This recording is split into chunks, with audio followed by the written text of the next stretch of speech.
Hi, my name is Karina Polen-Davis and I'm your Scentsy consultant. My phone number is 267-974-4035 and my website is karinascents.scentsy.us. Today I wanted to talk to you about two different types of samples that I give to my customers. They're either the felt samples, which I tend to favor a little bit more, and I also have the candy mold samples. Now, I'm going to show you the difference between the two and how I make both of them, and you could decide what works best for you and what you prefer to make for your sample, for your own samples. There are other ways that you can make samples. However, this is what I personally use. The first way is the felt sample. All you have to do is purchase felt, and you could go to any craft store to buy it. I tend to choose the white felt because that way when you dip it into the wax, the felt actually turns into the color of the actual wax. So for example, I've already dipped some here, so they turned red because that's the color of the wax that I'm doing. You're also going to need, I usually just pre-cut a whole bunch of felt ahead of time and just have it in these little bags. That way whenever I make some sample or I want to make some samples, I just already have a whole bunch made.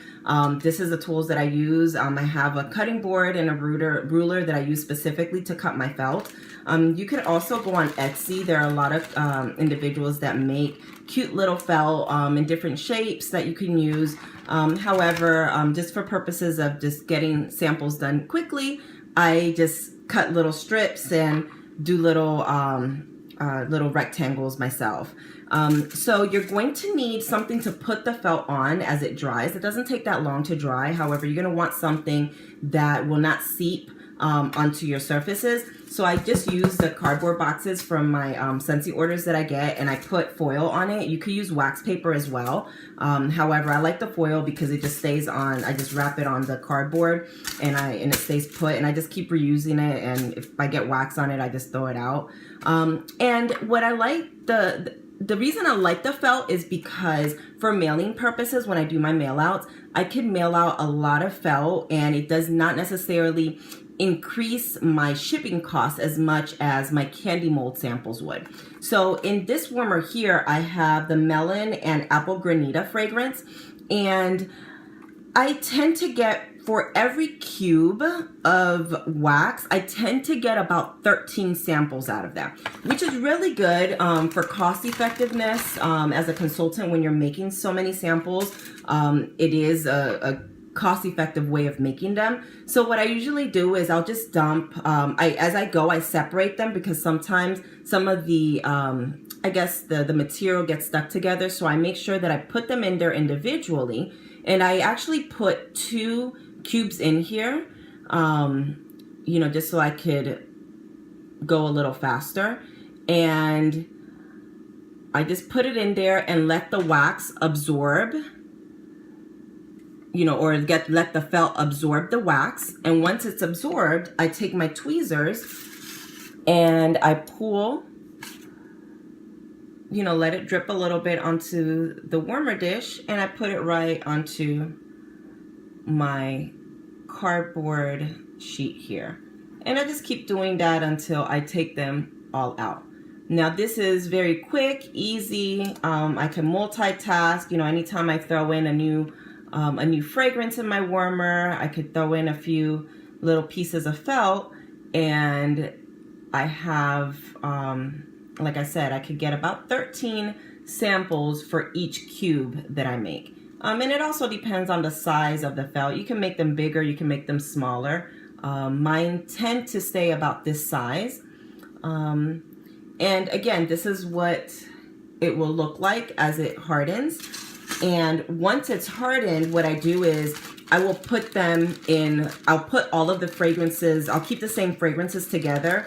And when I have some time, I will then put them in individual bags with my label that has my name, my phone number, my website. And I also have a space where I could actually write the name of the fragrance. This one here is Sugar Cherry.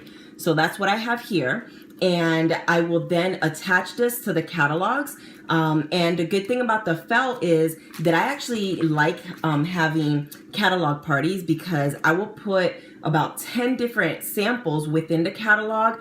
So for example, the sugar cherry, I'll find it in the catalog and I'll staple it to where this fragrance description is of the sugar cherry.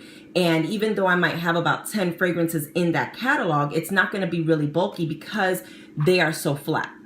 You know, and again, when I mail these to people, my shipping cost does not increase by a lot because it doesn't make it a bulky mail out. I do a lot of parties this way because, again, the samples are on the catalog. All I have to do is give the person a catalog and they have a variety of samples in it. And as you can see, I just put this on here and it's still a little bit moist, but I could pick it up and the wax is just about dried and it smells delicious. And here is the wax is already melted. This wax that I have here is Blue Grotto, and you can buy candy molds. This one here, these are little bunnies. These are hearts. Once you buy the candy molds, which shouldn't cost you more than $1 or $2, depending on what size, you could use those and reuse those for years and years, because I have had these two, I've had them for more than 8 years. And you'll have some that are small, like these bunnies are much bigger, so it requires a little bit more wax to fill it. If you buy some wax that are deeper, you don't necessarily have to fill it up the whole way. You could fill it up halfway, it just depends, because you have to remember that when you fill it, it's going to use up a lot more wax than the actual felt. So right now, this this cube isn't completely melted, but I'm gonna go ahead and fill in some of these hearts.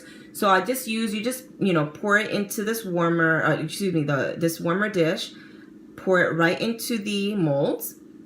And you know, sometimes, you know, it might take a little while to get the hang of it, so you might make a little mess like I just did just now, but it's just matte wax, you know, it'll harden. You could, you know, pick it off and put it back into the warmer dish, and just see how many, depending on which mold you're using, will depend on how many samples you could get.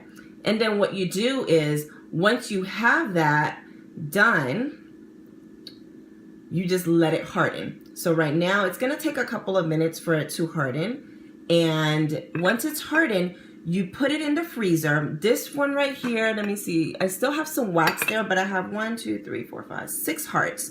But then this is a smaller mold. Let me get this other mold that I have in my freezer. These are little pinwheels. So after the wax is hard, I go ahead and pop it in the freezer, because that way, when I turn it over, oops, the wax pops right out. And then this is what I put inside of the little bags to give to my customers. So there is the difference between the actual candy mold sample and an actual felt sample. And I have wax on my hand here. There we go. And the good thing about these candy mold samples is that your customers could actually put this in their warmers, versus this, it's actually just felt, so they can't necessarily melt this. You know, it's just used for fragrance. You know, they don't necessarily have to take it out of the bag. They could smell it right through the bag. But these candy mold samples, they can actually take the wax, because you're giving them some wax. And again, if I was to fill up my my bunnies, it's actually a lot more wax. So with these little pinwheels that I have here, I was able to get 5 molds with 1 cube, versus my felt, I get 13. So what I'll do is I reserve my felt samples for my mail outs that I do, and then for my local customers or customers that I see when I'm out and about, I give them my candy mold samples.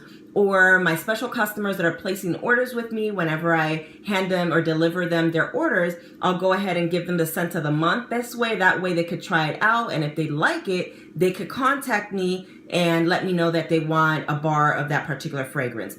So that's basically the difference between the felt samples and the candy mold samples. Each has its pros and cons. To mail out candy mold samples, you could do it, but it will increase your shipping charges, because the candy molds, when you mail it out in your letters, it doesn't, the machine doesn't automatically feed the letters. So that means that the postmaster actually has to scan the letters themselves. So that increases their shipping costs. So when you're doing a lot of mail outs, it is more cost effective to use the felt. However, and also in the summertime, the bad thing about the candy mold samples is that they can melt. Because our wax melts at a much lower temperature than traditional candles. They will melt if it gets too hot. And if it melts in your little bags, you're just going to have a big blob of wax, which is not always good presentation-wise. If a customer gets it and it has melted, sometimes it'll smear through your catalog. So, you know, again, the presentation doesn't always look good if it arrives melted. Now, if you send this and it melts, it just gets reabsorbed right into the felt. So in the summertime, this is the way to go to avoid the potential mess that you can get if your wax melts when using the candy molds. So if you have any questions, feel free to give me a call at 267-974-4035. And I hope this helped you with giving you ideas of what to do with your samples. Talk to you soon.